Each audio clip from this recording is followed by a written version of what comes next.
Hi, everybody. I'm here to talk about the year-end movies, not the ones that are coming out now, the ones that come out in an avalanche so that we'll remember them when it comes time to making top 10 lists and giving out awards. I'm talking about good movies that came out earlier in the year that you can now find on DVD and Blu-ray, that you can download or stream, that shouldn't be forgotten just because they're not year-end releases. For instance, Matthew McConaughey's been getting a lot of attention for The Dallas Buyers Club. Well, that's a really good movie. But I think he gave an equally great performance in my favorite film of the year, Jeff Nichols' Mud. This is a beautiful film that Nichols says was inspired by Mark Twain. How often do you hear that in the year 2013?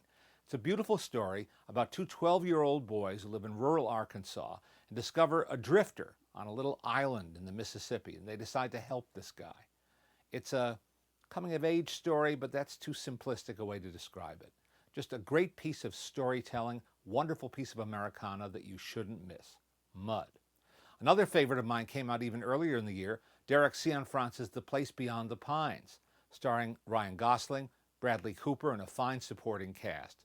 This is a most unusual film, and it's hard to describe because anyone who sees it and likes it doesn't want to give away its essential surprise, and the surprise is in the structure. This is a story of fathers and sons, whether or not guilt or responsibility passes from one generation to another. A very deep but very involving movie. Kind of film that really reels you in, hooks you, and doesn't let go. Awfully good, The Place Beyond the Pines. A Danish film I like very much is called The Hijacking. Sort of a companion piece, or a contrast piece, you might say, to Captain Phillips, because this too is about a hijacking of a cargo freighter.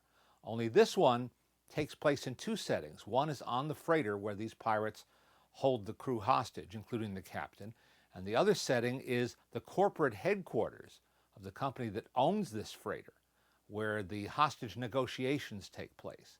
It's a minimalist film. Don't look for action here. Look for sort of psychological drama instead, and you'll be satisfied. I found it very gripping and very sad at the same time.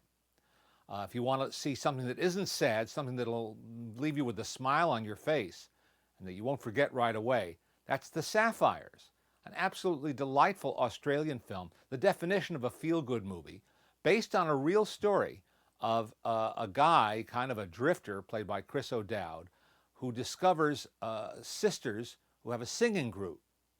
Two are sisters and two are cousins. And they're backwoods people, Aboriginal people in Australia who have no show business experience or savvy at all. He decides to whip them into a more polished group and gets them a job entertaining the troops in Vietnam. This all takes place in the late 60s. It's an unlikely story that's actually based on a real-life event and real-life people. They embellished it for the sake of entertainment value, but it's a lot of fun. Great music, wonderful, wonderful music of the period. Very well performed. And that's The Sapphires. Last but not least, I want to recommend The Way, Way Back. Now, this was a modest success this summer.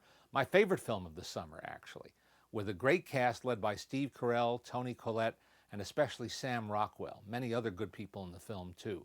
This is about a teenage boy who's kind of a loner and embittered, who has to accompany his mother, Toni Collette, as she decides that they're going to spend the summer at her new boyfriend's summer home in New England, in a beach community.